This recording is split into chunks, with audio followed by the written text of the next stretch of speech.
Hi, this is David Miller, and I'm here with the second in a series of mini-lectures on Richard Wright's Native Son. Today, we're going to talk about the 30s in America. We ended last time with Bigger dangling a dead rat by the tail, using it to scare his sister. He was afraid of the rat.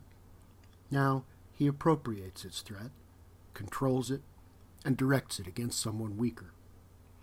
In Book 1, he will act out in the same way with Gus in the pool room, turning his fear into violence as a way of denying it. Wright is explicit about the whole process. Like Pip in a way, Bigger forces himself apart from those around him. He shut their voices out of his mind. He hated his family because he knew that they were suffering and that he was powerless to help them. He knew that the moment he allowed himself to feel to its fullness the shame and the misery of their lives, he would be swept out of himself with fear and despair. So he held toward them an attitude of iron reserve. He lived with them, but behind a wall, a curtain. Here, helpless misery leads to shame and denial. Bigger's own mother tells him, "We wouldn't have to live in this garbage dump if you had any manhood in you." Misery, shame, and the powerless feeling that they create then give rise to fear, the fear of being overwhelmed. This fear leads to isolation, as Bigger shuts his family out and shuts himself down. And toward himself, Wright says, he was even more exacting. He knew that the moment he allowed what his life meant to enter fully into his consciousness, he would either kill himself or someone else. So he denied himself and acted tough. In this way, fear leads to emotional deadness and detachment. But although Bigger denies his fear by acting tough, it never goes away. It builds up inside him, turning to anger and exploding in violence. That is the sequence Wright shows us. From helpless misery, shame, and powerlessness to fear. From fear to detachment and denial. From denial to anger. And from anger to violence. In Mary Dalton's bedroom, it is Bigger's fear that leads directly to her death. Native Son is the first of two works we will study that appeared at almost exactly the same time. The other is the Hollywood comedy, The Philadelphia Story. I'll say more later about the interesting connections between these two works, but I want to start today by talking a little about the historical context they both have in common. The era of the Great Depression. Richard Wright's novel, published in 1940, makes very specific connections with the history of the 30s in America. It links Bigger's story to the history of race riots and lynchings in the Deep South, as well as to the early stages of the Civil Rights Movement, the labor movement that gave rise to unions, and the history of the Communist Party, which was far more active and influential in this country during the 1930s than it would be in later decades. Mary Dalton's boyfriend Jan belongs to the Communist Party, which was supporting both the labor movement and civil rights. Jan refers specifically to the trial of the Scottsboro Boys, 9 black teenagers arrested in Alabama for the rape of 2 white girls, a rape that subsequent events made pretty clear never happened at all. The Scottsboro Boys were jailed, and throughout the decade of the 1930s they were tried and convicted repeatedly, although their convictions were twice set aside on appeal to the U.S. Supreme Court. The NAACP was slow at first to come to their defense, so the Communist Party stepped in and hired a prominent New York lawyer to handle the case. There are lots of really good internet sites where you can read more about the Scottsboro Boys, and you should. Here's one to get you started. The only reason they weren't lynched is that the governor of Alabama mobilized the National Guard to ensure that they made it to trial. This chapter of American history is glanced at more than once in the novel. There is Jan's reference to the Scottsboro Boys, but there is also the sardonic joke Bigger makes to Jack while they're watching Mary Dalton cavorting on a spring break down in Florida. "I'd like to be there," says Jack, and Bigger replies, "You can, but she'd be hanging from a tree like a bunch of bananas." The year before Native Son appeared, blues singer Billie Holiday released a song called Strange Fruit, based on a poem written in 1937 by a Jewish schoolteacher from New York. This teacher, Abel Meeropol, saw a photograph of the lynching of Thomas Shipp and Abraham Smith, which, he said, haunted him for days and inspired these words: "Southern trees bear strange fruit, blood on the leaves and blood at the root, black bodies swinging in the southern breeze, strange fruit hanging from the poplar trees. Pastoral scene of the gallant South, the bulging eyes and the twisted mouth, scent of magnolias, sweet and fresh, then the sudden smell of burning flesh. Here is fruit for the crows to pluck, for the rain to gather, for the wind to suck, for the sun to rot, for the trees to drop. Here is a strange and bitter crop." The author of this poem, Abel Meeropol, was a union activist and a member of the American Communist Party.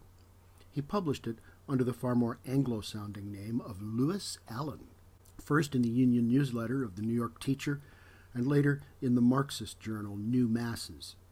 He also set the words to music.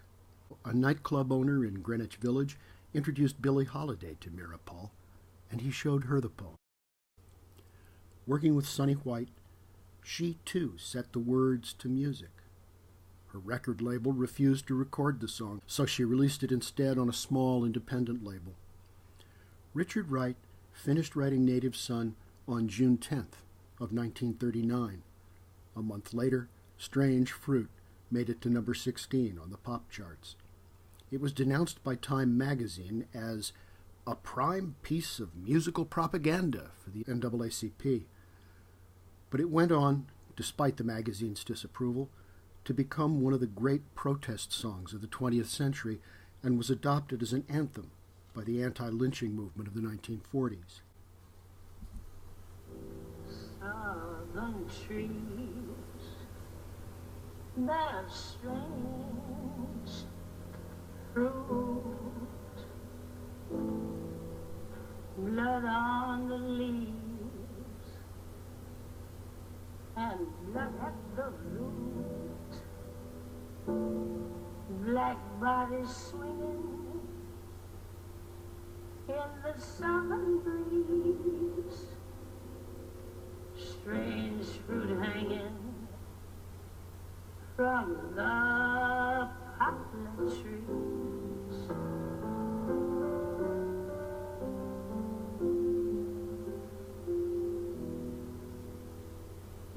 Pastoral scene of the gallant South,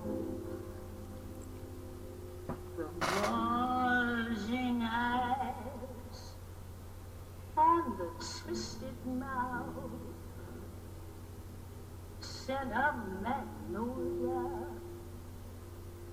sweet and fresh. Then the sudden smell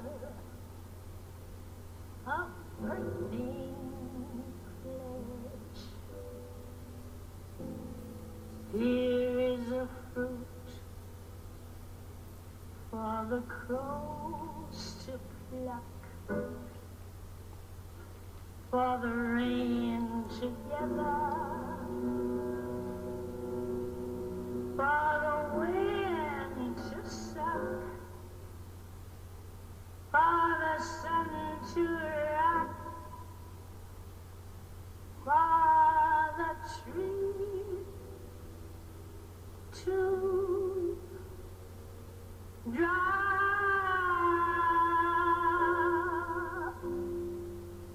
Here is a strange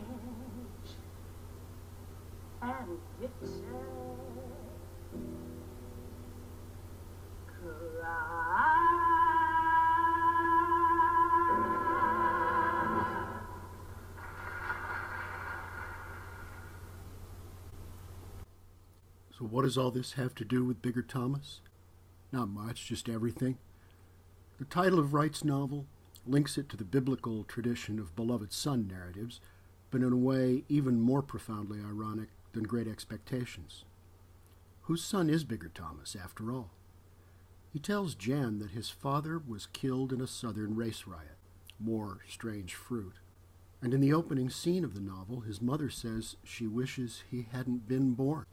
Bigger, sometimes I wonder why I birthed you, she said bitterly. Bigger looked at her and turned away. Maybe you oughtn't have. Maybe you ought to left me where I was.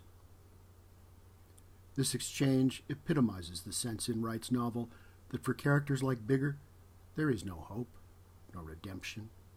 He didn't ask to be born, but as his sarcastic reply to his mother suggests, she didn't decide to go into labor either. Both actions were involuntary, forced, mechanical. So whose son is Bigger Thomas?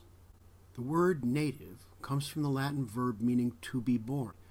It means growing naturally in the place where you were born, and it is therefore a deeply ironic description of Bigger.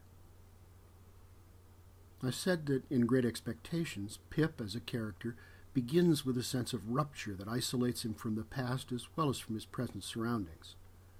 It's worse for Bigger.